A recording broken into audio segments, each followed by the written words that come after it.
Hi there, English, grade 12, university people.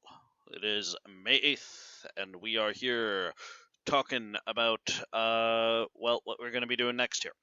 So, first, let's talk about Google Meetup. We need to do one, and at this point, the class is mostly stabilized. There's some students being added here and there, but, mostly it's good. So, let's see. Let's see what the results are. Right? This is from the survey I had you guys do on the first day. Oh, where'd it go? Oh. So, based on your answers here, it seems most of you are good with Monday, and most of you are happy with the afternoon. So, I'm going to schedule our first Google Meetup for Monday, May 11th at 1 p.m. Right? The link will be posted in Google Classroom.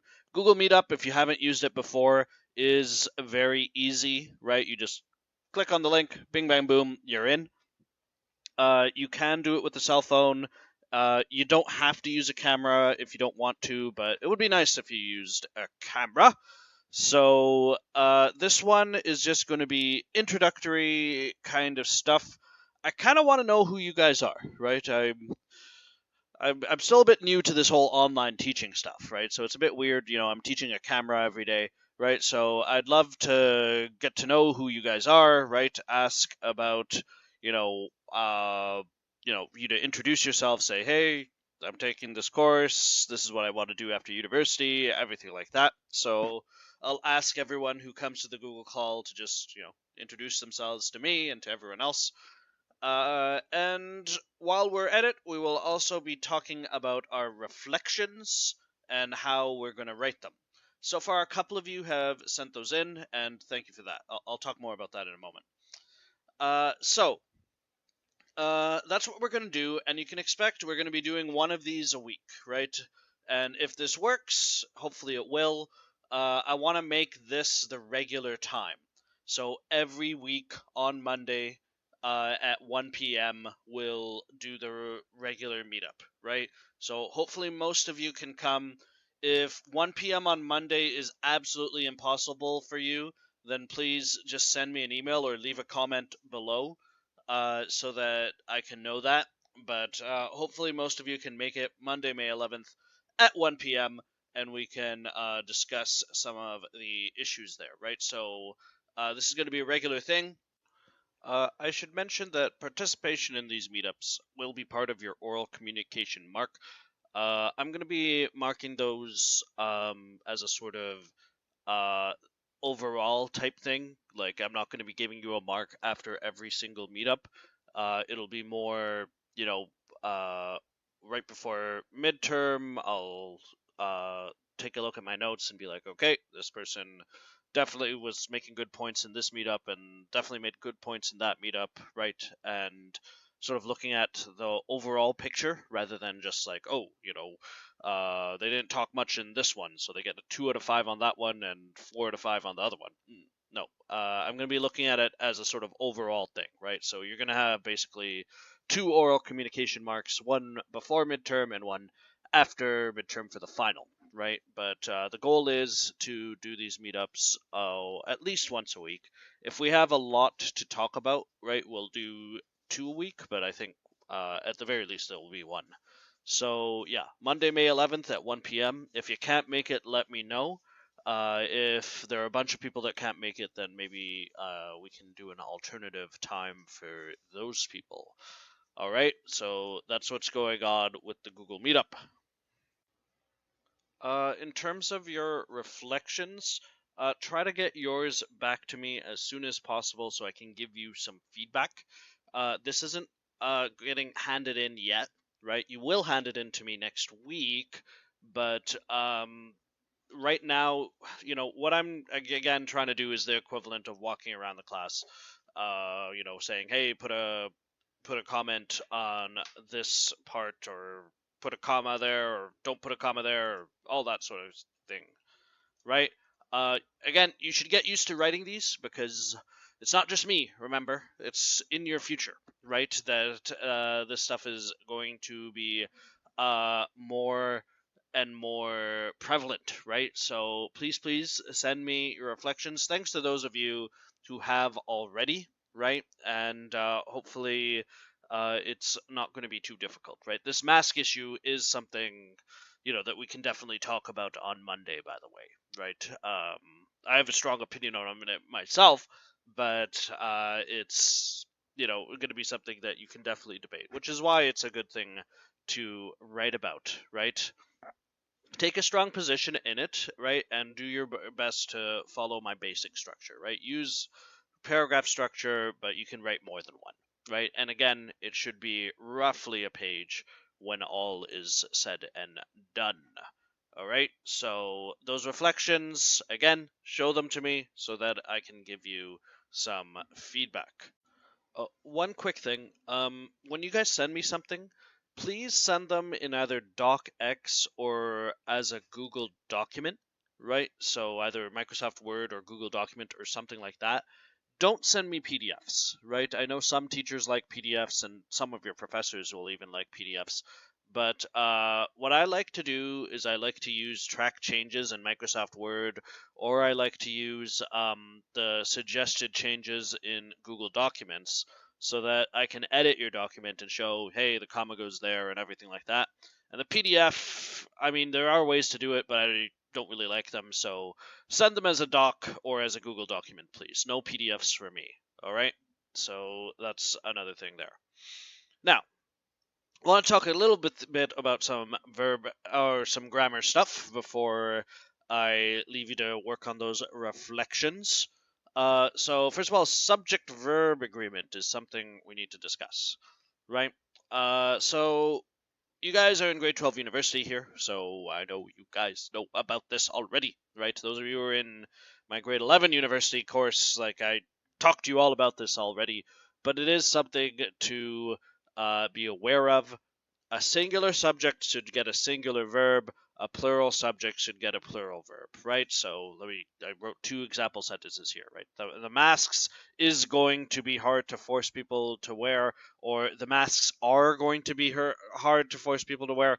Look, if you're fluent in English, which you all are since you're in 4U, you just hear it. The masks is, right? You hear that and you're just like, well, that's wrong, right? So it's obviously the masks are, right? That's the one that you're going to use.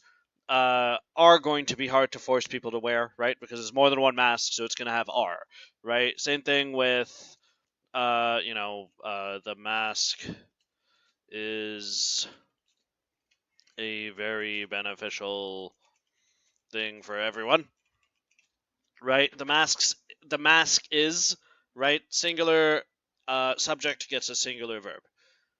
I'm not going to go through every single rule of subject-verb agreement for you guys here because it's for you, and I know that you already know about this stuff. But I'm just going to point out a couple of quick things to remember, right? If you have something like everyone is one word going to wear a mask, or each person in the country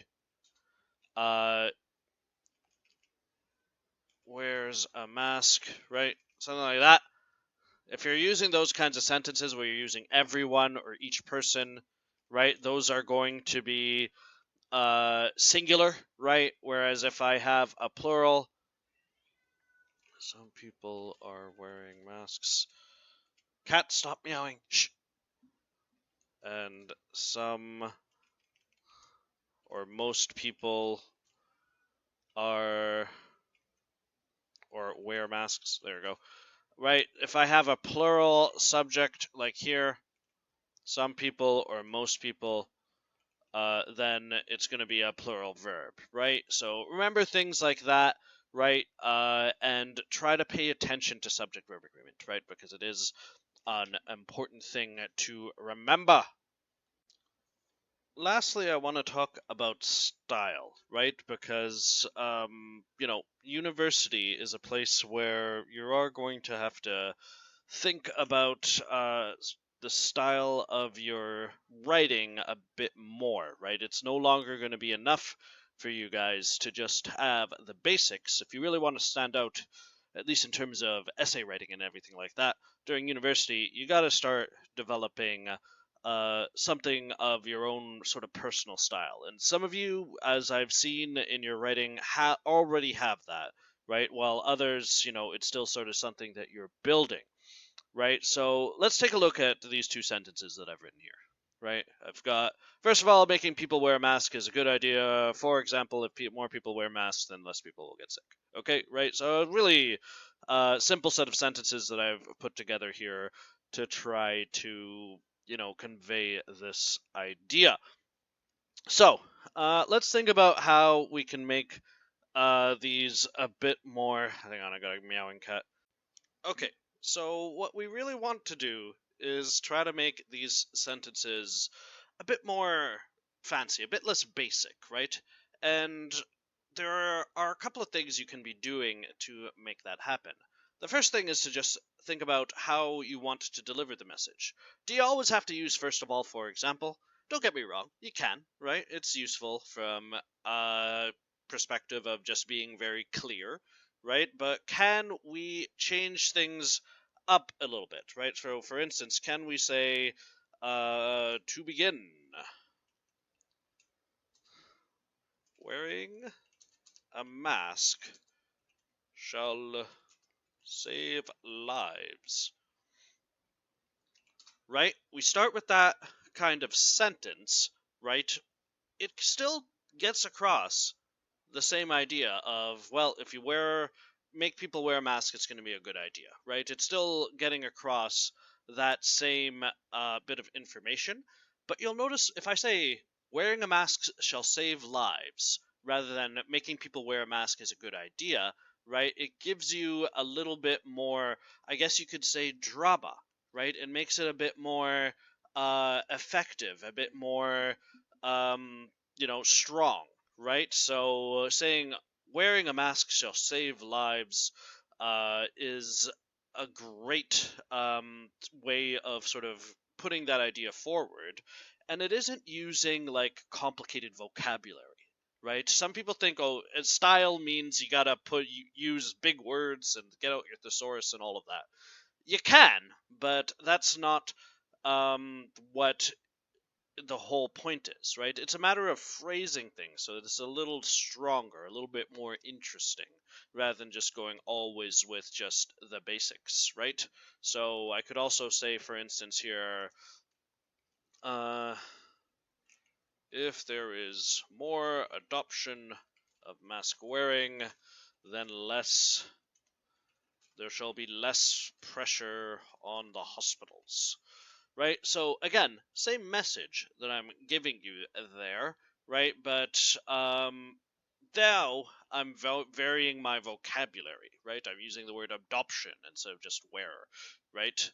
And I'm talking about pressure on the hospitals, right? Rather than less people getting sick, right? So again, you don't have to run to the thesaurus every time, but thinking a little bit about your style is a great way to start to develop a style, right? Don't always think I have to get this done as fast as possible, right? And therefore, I should just use the most basic of basic vocabulary. All right, you need to instead try your best to, give yourself cat different phrases for your sentences. All right. If you're wondering why I keep getting distracted, by the way, it's because this cat over here likes to meow at the sun whenever it's sunset, wait, which is when I'm recording this video. So yeah, that's why she is causing so much trouble right in the background while I'm trying to record my video. So Dragos, I'm calling you out in front of the entire class. Please stop distracting the teacher while he is trying to teach, okay? Can you do that? Please? Okay. I don't think she's gonna... Oh, look at her. Look at her. Look how troublesome this cat is. Mm. Mm. So, So if you haven't already, please send in your reflection, right, for me to look over. Remember, this would be just me looking it over, right? Not grading it yet, but I will be collecting that next week. And please also remember, on May 11th at 1 p.m. In Google Meetups, we will have our first classroom meeting, and I'm looking forward to talking to you guys and hearing what you guys have to say then. So until then, thanks for watching the video, and I will see you next time.